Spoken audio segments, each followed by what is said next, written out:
welcome again guys to my first podcast.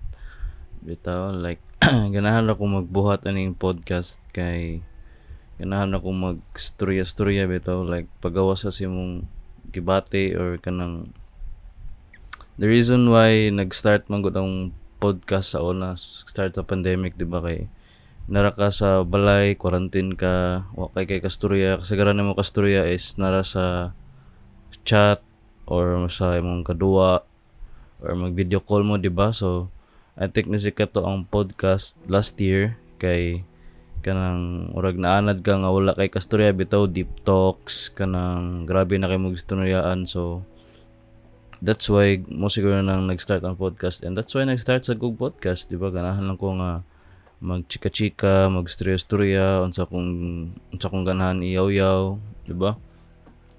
So akong istorya karon sa my first podcast is about my vaccine experience which is ganiha.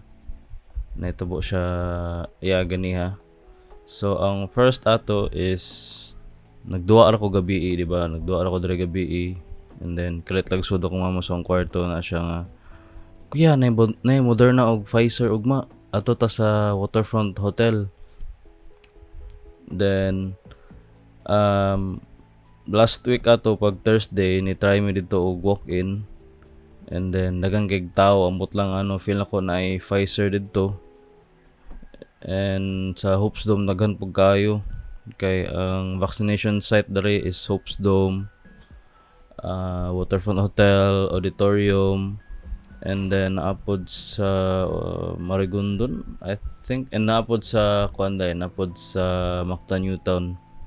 And then moto pag Thursday ni try make adto dito walk in me wala pa may schedule ni register me pag August 2 and then wala pa man jud and then murag sabaan na mi sa mong papa bitaw like kanang mo si pamilig vaccine kung unsay na dito wala pa vaccine mo okay sige so mao to pag last Thursday nag-try mi dito sa Waterfront which is Tagagtao. Moto ni atras mi, di may ganahan dito magtapok samot na dagang tao. So moto ni try pud mi sa Mactan Newtown which is dagan gipog tao, tagag mga ni walk in then dasang ngilin niya then wala pa nila atiman na. So moto ni atras na sad mi. So wala may line choice, ni nguli na lang jud mi kay sorry for the cut guys ni soda ko manghud. Asa naman ta to. So ni-try mi sa alimot ako sa istorya. Ni-try mi sa Mactan Newtown and then dagan sa tao so moto nang uli na lang mi choice. So moto na ngayon mig tabang sa mga silingan kay mga silingan rin mga best friend man ning mama mga chikadora man. So nana sila nga maabot daw ang Moderna within this week which is Monday to Friday August 16 to 20 na day Moderna og Pfizer which is wa may kabalo asa di mo sila mosaba o sa ilam na scam and then moto naghuwat na lang sad mi kung unsay balita basing na Moderna or Pfizer. Actually wala ra gid mi pili unsay ganahan na mo vaccine pero mas maayo if Pfizer, Moderna basta dili lang sa Sinovac.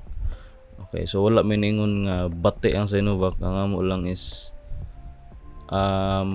magsige mong gud mig laag-laag gawas international. So gikan nami og hotel Singapore, Hong Kong, then last 2019 yadto mi sa mong papa which is na sa Qatar. And then moto nabalitaan na mo manggod ang Sinovac is i-quarantine pa ka which is lain sa ka diba kung bakasyon ka nga mag-quarantine pa ka so sayang pa jud nga ang if ma-quarantine pa jud ka sa 14 days ikaw pa jud mo bayadan as imong hotel dili siya sponsored sa OWA or sa DOH. So moto nga di may ganan og Sinovac so wala naman may lain choice so di naman mamilig vaccine kay samot na karon nga lain na kayo ang COVID, di ba, na napoy lambda sa to lambda nga variant o kabaw if tinuod na pud ba na, pero tuo na lang ta, di ba, kay mahadlok na putas COVID karon nga grabe na kayo. So mao to gabi nagduwa ko dari ni sudog kalit ako mama sa akong kwarto niya na siya nga naadoy Pfizer ug Moderna maabot ugma, which is karon adlaw. So which is mo to nga alas 11 na gud to sa alas 10 siguro to sa gabi, and then isod siya sa akong kwarto niya na siya sayo na may mamata. Walk-in lang daw, may bahala guys, wala pa may schedule. So ni mata may mga 4:30, and then nilakaw na may mga 5 kay napa may curfew, so wala pa may nilakaw dayon kay napa may curfew ato. And then nag-ready mi, then nilakaw na may 5, nasa mi kuyog silingan, so murag 5 mi tanan, kuyog akong manghod, ako mama, ako kumanghod, din na may duha ka silingan kay sila may nag-ingon nga nay Moderna dog Pfizer karon, pero wa mi kabaw asa. So moto na adto mi og Waterfront Hotel, nabot mi didto mga almost 6, mga 5:45, 5:50 something. Kami pa una didto, ngit-ngit pa kayo, like wala pa siya tao, daghang kay lingkuranan didto. And then kami may una didto, kami tulo nakalingkod mi didto, pero ang unahon pa kita ng if pa-vaccine ka is kanang mga na-schedule. So for example walk-in ka, and then bahalag sa'yo ka didto, unahon gina nilang schedule kay mo may priority nila. So if walk-in ka, maghuwat lang jud ka, diba, kano sa katimanon. Pero kami swerte mi, naay mga schedule pero gamay ra kayo, murag mga less than 10 people lang. So gamay ra ang schedule, din dagan ang walk-in, which is weird. I don't know ano nang gamay ra kay ang na-schedule, diba. O jud ko kabalo, like ang scheduling bito sa vaccine kay hinay kaayo, then mo na daghan na lang kay mag-walk-in mo na magbubot ka sa garan vaccination site kay wala pa kay mga schedule ang mga tao bitaw, like nagpanic na sila, like grabe na kay COVID. Wasa ko kabaw nga ano na, no? So dapat ilatan ng sigurong paspasan ang pag-schedule para smooth ang ilahang pagpadagan sa vaccine dito sa vaccination site, kay magkagubot na jud ang tao. Like last Thursday pag adto na mo, daghan jud kay tao, like taas na jud ang linya sa Waterfront Hotel, like mahadlok lang gud mi mo linya ato mo na ni atras mi. So mao to, nabot mi didto mga almost 6, and then naghuwat lang mi dito, namabod mi Castoria guard, which is marag pangkadlawon siya nga duty, din mo off na siya mga 7 AM. So at least nanguta namin niya about sa vaccine ana. And then ang vaccination site is mag-open 8 AM, and then ang una pa nila ate mo nun ana is ang scheduled na mga tao katong ipangatagan na schedule. So kami walk-in man mi, so maghuwat na lang mi, pero swerte lang gid, gamay ra jud kay nagpa-schedule, so dali ra mi nahamon didto. So natawag mi didto sa sulod na kay palingkuron makasagawas ana sa basement man sa hotel sa Waterfront. And then natawag mi didto mga almost 9 na, 8:40 something, so 9 na, like boring jud dito kay naghuwat mi didto mga 6, 7, 8, almost 4 hours sayo kami dito. Like grabe na, nangadlaw na lang gid mi para lang gid ma-vaccine, di ba? Kaya hadlok mo lang gid, hadlok na mi, grabe na kay COVID, para pod makagawas-gawas mi sa mong mama, ba? Kay in kasog mag kanang hotdan mig pagkaon dere or nay ganahan paluton nun, basing ila na lang i-implement bitaw nga di ka makagawas if wala kay vaccination card. So moto nagpa-vaccine na lang mi, and then moto nakasulod mi sa hotel almost 9 na, and then nisaka mi. Ang part 1 ang gihatag is mahatag na sila og papel, like form, like imong signan, imong suot imong tanan details dito. Then hatagan kanila gamay nga papel, which is dito nimo isuot imong QR code, which is katong if nagpa-schedule ka imo ibutang dito, wala pa ka natawag naman kay katong QR code, ay hatag na nila, niguman nimo og register online. So mo to pagkita na mo sa papel, okay, sign na mi may ballpen na mount saon man ni na blah blah blah na dito tanan. And then pagkita na ko sa front sa papel which is Sinovac man di ay. So ato wala na mi lain choice kay na mo jud mi didto. Pero wala mi kabaw nga pwede pa day ka mo balibad, pwede pa day ka mo gawas. So mo to among duha ka silingan. Ni-sign sila form, then pagkabaw nila sa Sinovac, wala sila ni dayon, which is lain kayo, pero I think nangita sila Moderna to or Pfizer, hadlock sila sa Sinovac, pero wala, ganahan na lang may pa-vaccine, ganahan tami mapas nila to sila lain nga vaccination site, bitaw nga nangita sila asay Pfizer dito Moderna. So mo to step 1 na to mo to sign ka sa form nila, then isa ihatag nimo imong QR code which is katong register ka. And then step 2 is i-check imong blood pressure o imong heartbeat rate. I don't know, basta nagibutang sa akong fingertip, and then I think i-check nila ang heartbeat o kapaw bitaw. So and then step 3 is i-interview na po kaglain working or doctor or basta ka ng mga representative. Mangutana sila unsay gipang bati nimo for the last few days, for the last 14 days. I think na ba kay allergy, hilanat, ubo, sipon, manginana. And then step 3 ana is kanang unsa gito step 3 kalimot mo ako. Step 3 is vaccine na ka. Sakto ba? So step 1 is sign of form, step 2 step 2 blood pressure, check blood pressure, step 3 is interview. Step 4 na day. So step 4 is i-vaccine na ka ana. Which is kung unsay gi sign na nimo ato nga form sa step 1 is mo na imong vaccine. So makabasa man ka na unsay vaccine kay tungod sa form. So step 4 vaksinan ka, like chill la kay mga tao dito, like pag dali bitaw nila kay nagtuo sa daghang tao. And then step 5 ato is kanang observeran ka nila. So di pa ka pwede muli, like magstay pa ka dito like mga 15 to 30 minutes siguro. Observeran ka nila unsay gipang bati nimo after the vaccine.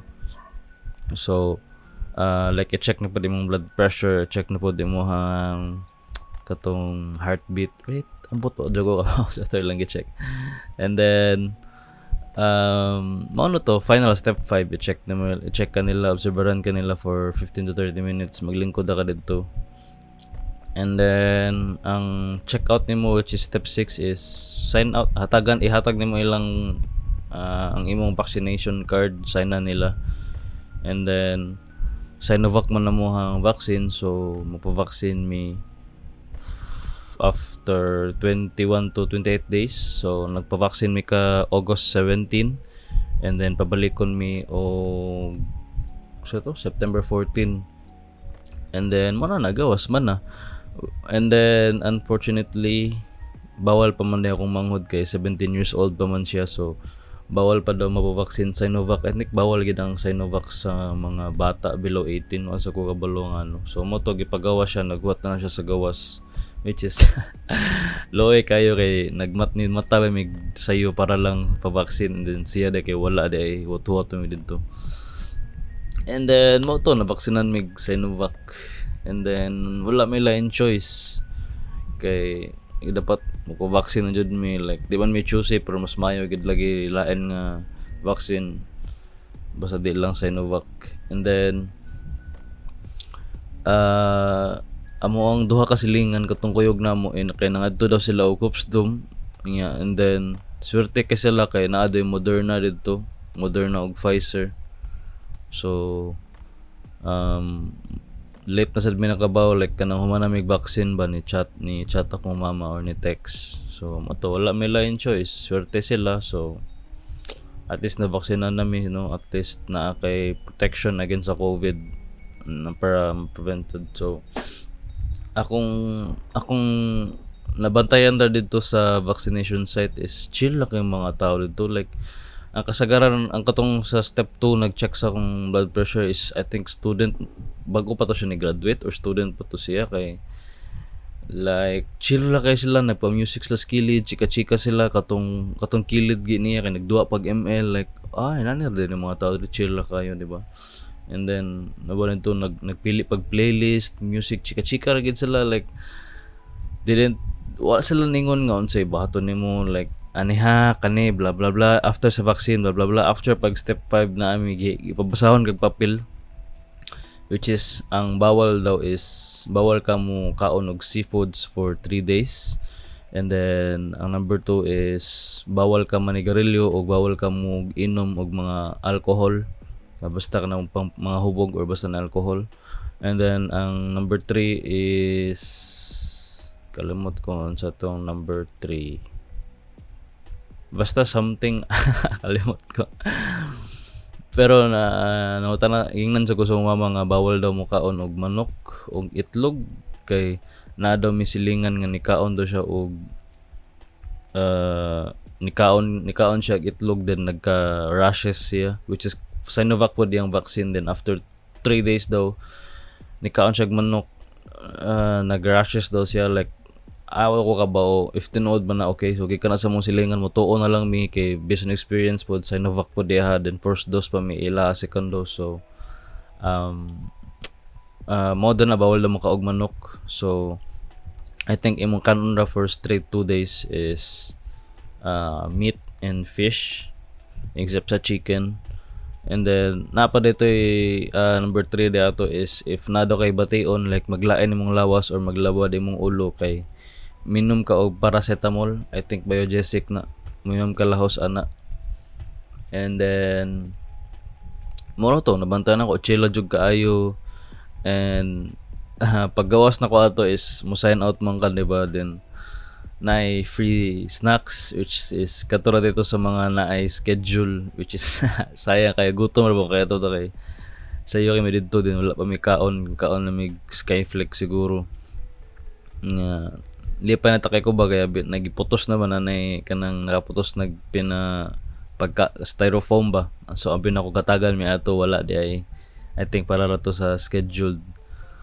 And then mao to nahuman nami sa Sinovac, wala may line choice but at least na vaccine nami, diba? So and then ako'y nakit-an dari gay sense akong mama, which is na-post siya sa Anonymous Lapu-Lapu group. I don't know if familiar mo na, basta ko mama may nag-post dili ka siya, member man siya ni I like siya nga page ni follow siya, diba? So na-post dari I don't know if tinuod ni ha, so kaningon tinuod ni if sayop gaya akong gipangyaw-yaw, please correct me in the comments below, like di jud ko mingon nga tinuod niya akong ipahatag nimo nga info, diba?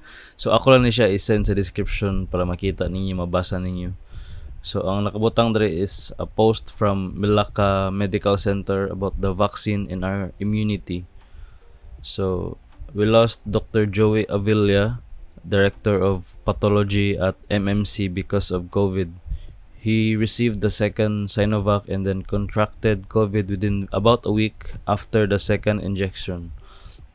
So ako na lang yung Bisayaon kay manusblid tag English ani, diba? So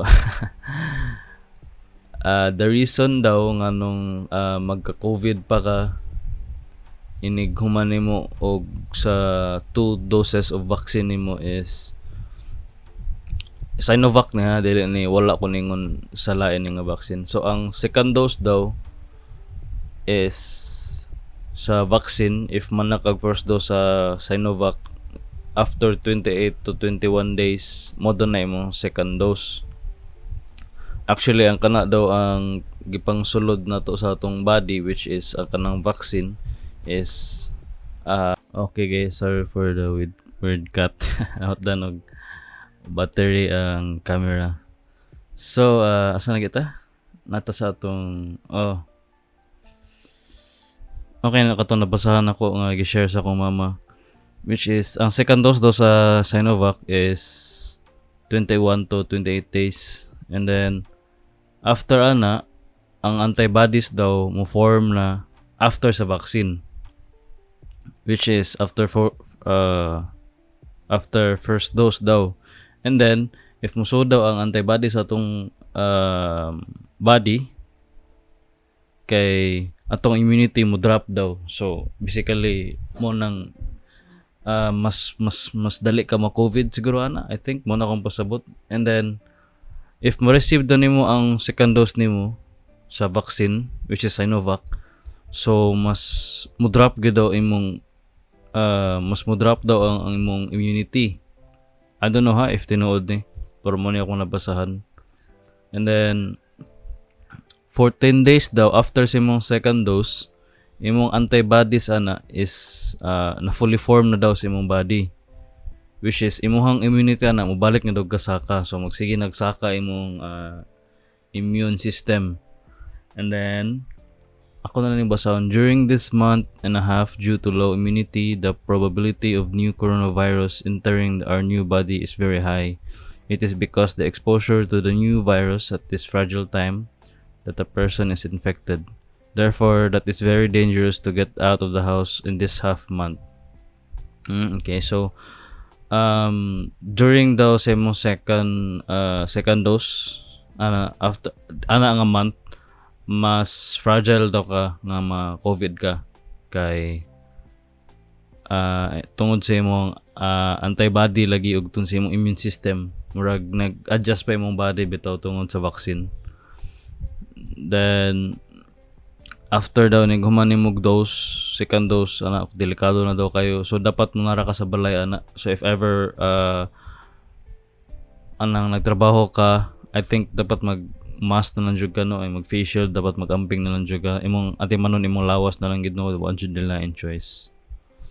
And then mo na reason nga storya sa mga tao nga ma-COVID daw kag balik inig vaccine nimo second dose, di ba? So mo sud ni rason di ay, so mura kag naka-adjust pa imong body bitaw tungod sa vaccine, kay isog binang vaccine, kay kanang vaccine dinalian biya kay na, no, wala gid ben kay dinalian na, kay if tarungon pa na nimo himo, actually kada vaccine dugay jud na siya mahimo mga after 3 years siguro na siya or 4 years, kay daghan man nag-i-experiment sa mga scientist. So kanang vaccine na to karon kay gidali ra na para lang mahinahinay og spread ang virus, di ba? So if katong mga wala pa nagpa-vaccine diha, so please pa-vaccine na yung taon mo, ay nang pamilig vaccine, dawatan na lang kung sige hatag na sa government, kay free ra siya. And then at least hinahinay sa gawa ang COVID karon, no, samot na nga na po yung Lambda variant, labad-labad na nas dugang-dugang nas problema, di ba?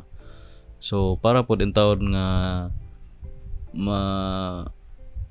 maybe next year or next year okay ng Philippines, okay na po ng world against sa COVID, kay kusog ng vaccine. And then maybe I think some other countries are mixing the vaccines, like pwede sila magsagol Astra o Pfizer, something like that. I don't know, nakadungog ko na nga chismis, pero I think pwede ratang pa vaccine sunod pohon. So samtang karon, please dawata lang sa ang vaccine, kanang wala pa nang pa vaccine, please vaccine na mo. At least dili kay ka madutlan na og COVID, no, dili makahinay nag-spread ang virus. And that's the end of my podcast, guys. My COVID experience. Vaccine experience day, COVID experience naman. Wako na COVID, nagpa-vaccine na. So that's my end of my podcast, guys.